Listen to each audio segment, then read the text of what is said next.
జై శ్రీరామ్. శ్రీ రఘురామ భక్త సేవా సమితి చీరాల వారి ఆధ్వర్యంలో గత 15 సంవత్సరాలుగా భద్రాచల శ్రీ సీతారామచంద్ర స్వామి వారి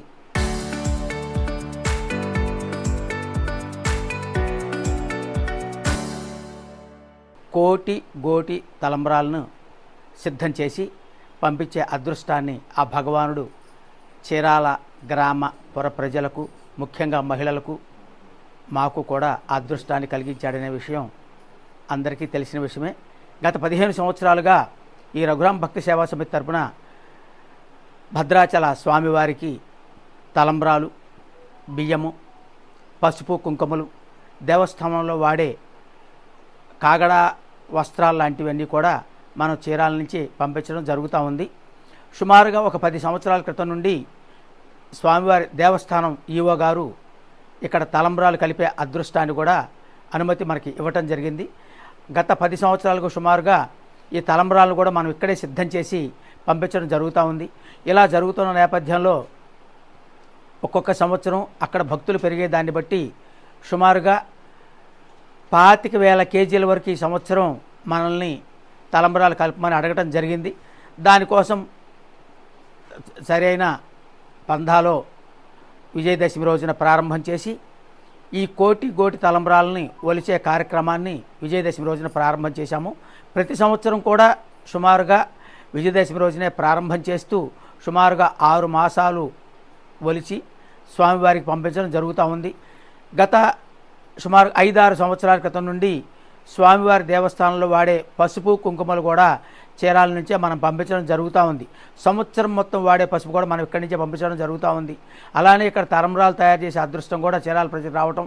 అందులో ఈ సంవత్సరం 375 కేజీల పసుపు, 375 కేజీల కుంకుమ, 375 కేజీల నూనె, అలానే స్వామివారికి కావాల్సిన 125 లీటర్ల సెంటు కూడా మనం ఇక్కడి నుంచే తలంబ్రాలు తయారు చేయడానికి కూడా అన్ని సిద్ధం చేసి పంపించడం జరిగింది.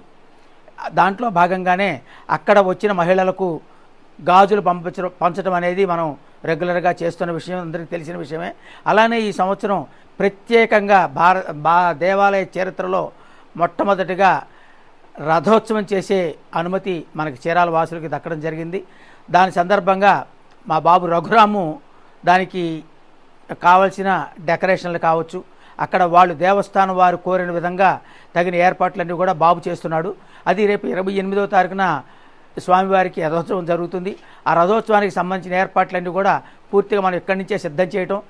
అలానే పూల డెకరేషన్కి కడియం నుంచి దాని మేళతాళాలకి అన్నీ కూడా కొత్తగూడెం నుంచి కూడా రావడం జరుగుతూ ఉంది. ఆ ఏర్పాట్లన్నీ కూడా సిద్ధం చేసుకొని ఈరోజే ప్రయాణం చేసి భద్రాచలం రేపు ఉదయం చేరి రేపు ఉదయం ఇప్పటి వరకు కష్టపడి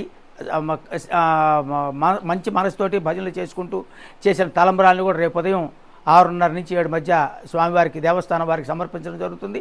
రేపు సాయంత్రం ఎదుర్కోల కార్యక్రమాల్లో పాల్గొని దానికి సంబంధించిన కార్యక్రమాలను కూడా వేడుకల్లాగా చేయడానికి ఈ సామాన్లన్నీ కూడా సిద్ధం చేయడం జరిగింది. భద్రాచలంలో జరిగే శ్రీరామనవమి తలంబ్రాల మహోత్సవానికి శ్రీరామ భక్త సేవా సమాజం చీరాల వారి ఆధ్వర్యంలో కోటి తలంబ్రాలు జరుగుతున్నవి. అది మా అందరికీ భాగ్యాన్ని రఘురామ భక్త సేవా సమాజం వారు మాకు కల్పించారు. మేము మహిళలందరము ఈ కోటి తలంబ్రాల్లో భాగం పంచుకొని ఒలిచి పసుపు దంచి ఈ తలంబ్రాలు కలిపే కార్యక్రమం అంతా పూర్తి చేసి స్వామివారి కృపకు మేము పాత్రలు అవుతున్నాము. దీనివల్ల మాకు చాలా ఆనందం కలుగుతున్నది. మా బిడ్డలకు పెళ్ళిళ్ళైనవి, వాళ్ళకి బిడ్డలు కలిగారు. మాకు చాలా ఆనందంగా ఉంది. ఈ అవకాశాన్ని అందించిన శ్రీ రఘురామ భక్త సేవా సమాజం వారికి, ఆ భద్రాచల సీతారామచంద్రులకు మేము చాలా కృతజ్ఞులమై ఉంటాము.